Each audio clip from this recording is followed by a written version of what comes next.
Alright, so now we got a cubby, one side of a cubby done on the store. We got the 40-inch fixture put into place, top and the bottom. Already starting to merchandise it. So make sure to read the planogram specifically. There's going to be different prices on these, 2 for $3, 2 for $3. They may be different prices, but just read the planogram just to make sure that each strip goes on a specific shelf. And make sure to evenly distribute the shelves. That way, you know, there's not a big variance in space, so there's enough, you know, area to put in product that needs to be. So, you know, 2 to 3 holes in between, maybe 4 on the ones close to the bottom. And it's really important whenever you start to merchandise, make sure everything's facing out before you take your photos. That way everything looks picture perfect. Whenever you're starting to hang merchandise up here on the top, do not snap these into place when you hang them. Go ahead and stick this price tag stickers in, put the product on, then you move it where it needs to go.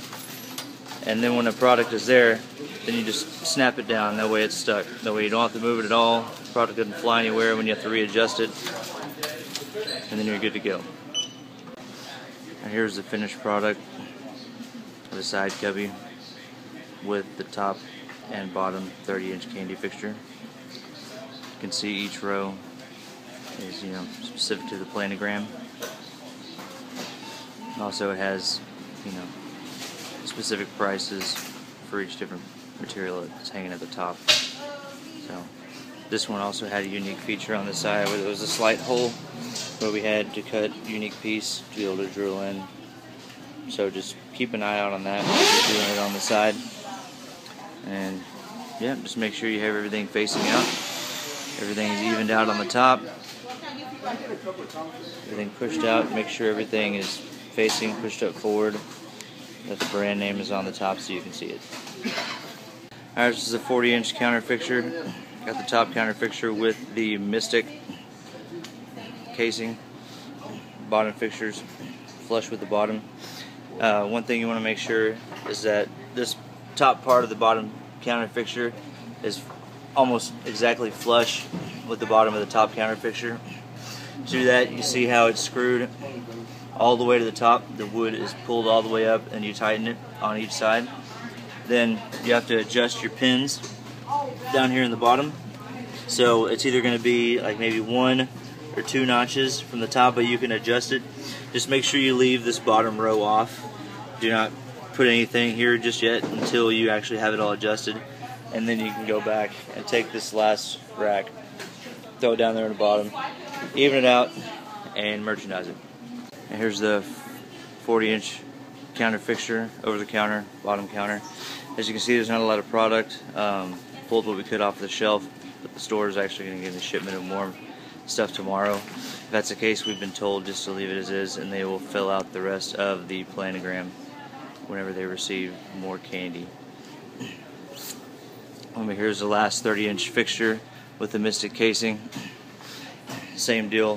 Wasn't enough product in the store to be able to stock the shelves. Normal cases there will be enough, but since this was a test site, you know, last minute preparations didn't allow them to have that much stuff to stock on there. So you can see the rest of the cubby fixtures that we added down along the bottom. Just have 2 bracings, 2 at the top per side, 2 at the bottom per side. Because as you can see, there's the H bracket in between each wood laminate sheet to kind of show it as a trim, so it doesn't show any of the exposed wood. Same thing with the bottom. You see the H bracket down here installed on the bottom edge of the cubby sheet. That way, none of the wood's exposed. You have the T molding that's on the top, and on the sides out here, and over here. So that's basically what the finished product is going to look like.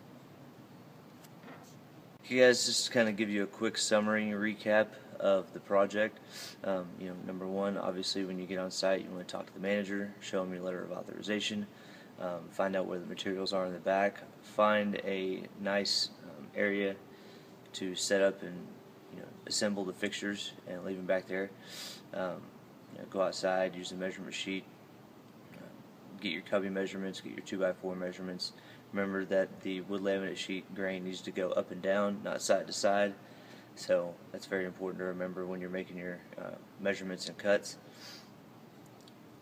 Also, you want to, whenever you make your cuts, you obviously want to be safe. Use all your safety materials, stuff like that, goggles, gloves, earplugs, so on and so forth. After you're done cutting the wood, install the T-molding and the H-bracket on the bottom edge of the wood laminate sheet. You'll install the H-bracket on the sides of each sheet whenever you actually be able to install the wood over the cubby. Complete one cubby at a time. Get with the manager, see if they can shut down a register for an area you're going to be working in, and focus their customer, base on at the other registers while you're working. So you'll cover up the cubby, you'll put the new fixture in place, you'll take out the old fixture, you'll re-merchandise it, put all the price tags and the stickers on there and everything. Then you'll move on to the second cubby, and then you'll get with the manager, have them shut down that register in front of that cubby. That way it just helps with the workflow and everything. You won't get in customers' way, and you're already working with the manager. Then once you're done merchandising everything, you got the cubbies up, you got all the T-molding on, the H-brackets on, you get with the manager, have them double check everything, make sure everything looks good, make sure everything's merchandised right, get them to sign your sign-off sheet, and take some completion photos, and you should be good to go.